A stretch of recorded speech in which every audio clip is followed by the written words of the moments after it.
సందర్భంగా Botsa Venkateswara memorial trust గ్రంథాలయంలో జెండా ఆవిష్కరణ చేసుకుంటాం.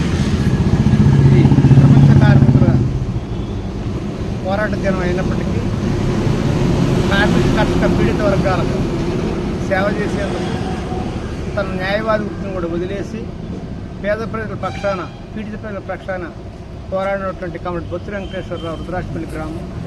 ఆ బొత్స వెంకటేశ్వరరావు గారి సంస్మరణార్థం ఒక ట్రస్ట్ ఏర్పాటు చేసి గ్రంథాలయం నడుపుతున్నటువంటి స్థితి.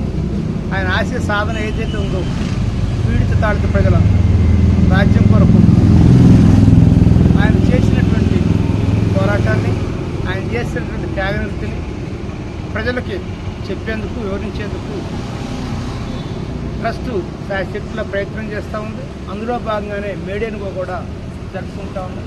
ఆ సందర్భంగానే గ్రంథాలయంలో కూడా జెండా ఆవిష్కరణ కార్యక్రమం జరుగుతూ ఉంది ప్రతి సంవత్సరం. రోజు రోజుకి పరిస్థితులు మారిపోతూ ఉన్నాయి. సమాజంలో ఒక నానుడు ఉంది, ఈరోజు కంటే నిన్న బెటరు, నిన్నటి కంటే మొన్న బెటర్ అన్నట్టుంది.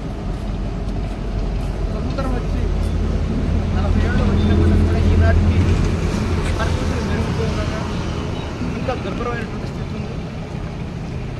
1886లో చికాగో నగరంలో జరిగినటువంటి 10 గంటల తగ్గింపు కొరకు జరిగినటువంటి వీరోచిత పోరాటం ఏదైతే ఉందో, ఆ పోరాటాన్ని, ఆ 10 గంటల పనిదినాన్ని 8 గంటలు సాధించుకున్నటువంటి పనిదినం ఏదైతే ఉందో అది వెనక్కపోయింది.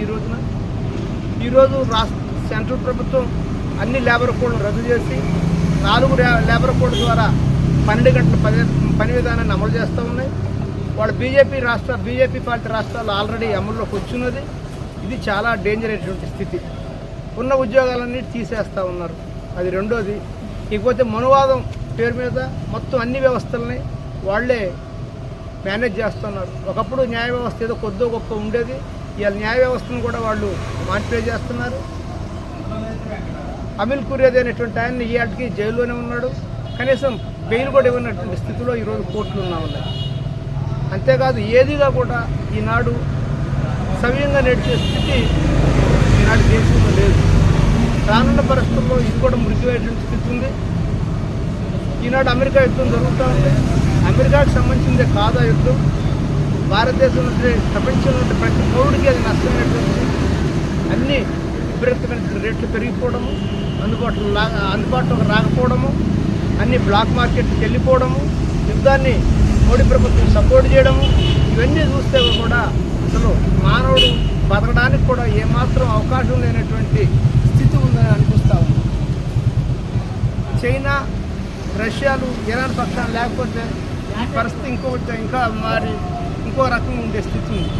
అందుకోసం ఈ మేడేని మనం ఎందుకు జరుపుకుంటున్నామంటే మనువాదాన్ని వ్యతిరేకించేందుకు, ఆ వ్యవస్థల్ని మేనేజ్ చేస్తున్నటువంటి బీజేపీ ప్రభుత్వాన్ని ఖచ్చితంగా ప్రజలు ఆలోచించే విధంగా మనం వాళ్ళు ఎడ్యుకేట్ చేయాలి.